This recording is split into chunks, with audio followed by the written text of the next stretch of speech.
नमस्कार, SCG news पर मैं हूं नरेंद्र पांडे। 2024 का लोकसभा चुनाव राहुल गांधी के लिए एक अच्छा अवसर था। अगर मध्य प्रदेश और बिहार में कांग्रेस या उसका गठबंधन 25 से 30 सीटें जीत जाता तो शायद नरेंद्र मोदी को प्रधानमंत्री बनने से रोका जा सकता था।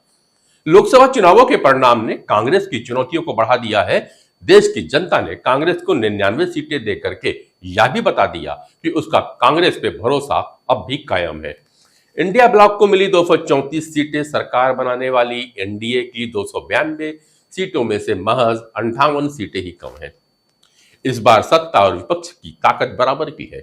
ऐसे में कांग्रेस और इंडिया ब्लॉक की जिम्मेदारी यह है कि वह सत्ता पक्ष को मनमानी करने से रोकती रहे। इसके लिए तो सबसे पहले जरूरी यह होगी कि ये घटक दल आपस में एकजुट रहे, योजना बनाकर सत्ता पक्ष की कमजोरियों पर हमला करते रहे।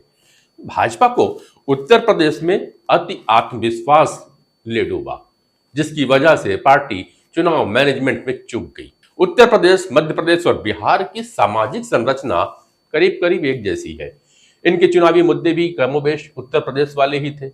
ऐसे में उत्तर प्रदेश में इतनी करारी हार मिलना और मध्य प्रदेश बिहार में भाजपा को तगड़ी बढ़त मिलना, यूपी में गच्चा कैसे खा गए, यह बात हर किसी के समझ में नहीं आ रही।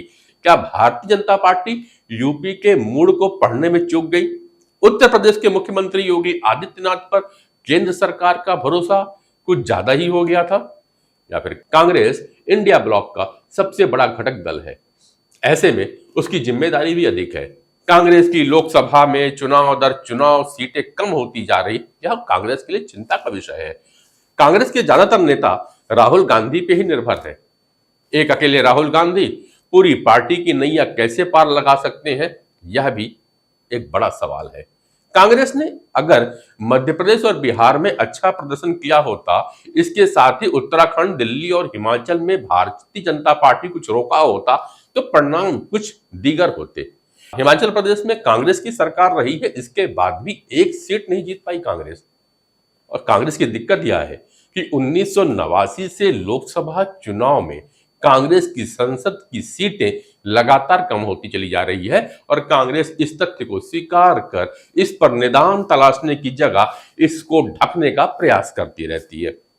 राहुल गांधी बहुत मेहनती हैं, वे पार्टी में जान फूंक सकते हैं और वो दिखा भी है इस चुनावों में।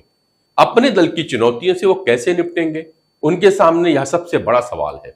सहयोगी दलों के साथ चलते हुए उनको कांग्रेस को मजबूत भी करना है। प्रियंका गांधी, जो अब तक पार्टी लेवल पे ही राहुल गांधी की मदद किया करती थी, अब वायनाड से सांसद बनने के बाद लोकसभा में राहुल गांधी की मदद करेंगी। भाई बहन की यह जोड़ी कांग्रेस की चुनौतियों से निपटने में खूब कारगर हो सकती है।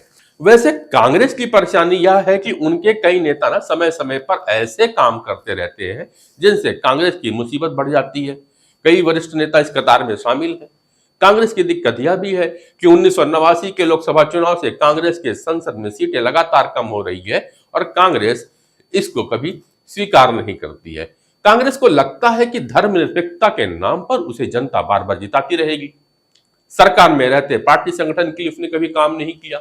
10 साल लगातार शासन में थी कांग्रेस सरकार। इसका नतीजा यह हुआ कि 2014 के लोकसभा चुनाव में उसको करारा झटका लगा। कांग्रेस खुद को मजबूत करने की जगह भारतीय जनता पार्टी के कमजोर होने का इंतजार करती रहती है। लोकसभा चुनाव में इंडिया ब्लॉक के दल साथ साथ लड़े, लेकिन क्या विधानसभा चुनाव में भी साथ साथ रहेंगे? इसकी संभावनाएं तो कम ही दिखाई देती है। कम से कम दिल्ली और पश्चिम बंगाल से इस तरह की जानकारियां तो मिल ही रही है कि वे चुनाव अलग अलग लड़ेंगे। भाजपा को देश के स्तर पर हराने की ताकत केवल कांग्रेस के पास है। कांग्रेस यह तब तक नहीं कर पाएगी जब तक वह अपने आप को मजबूत नहीं कर लेती।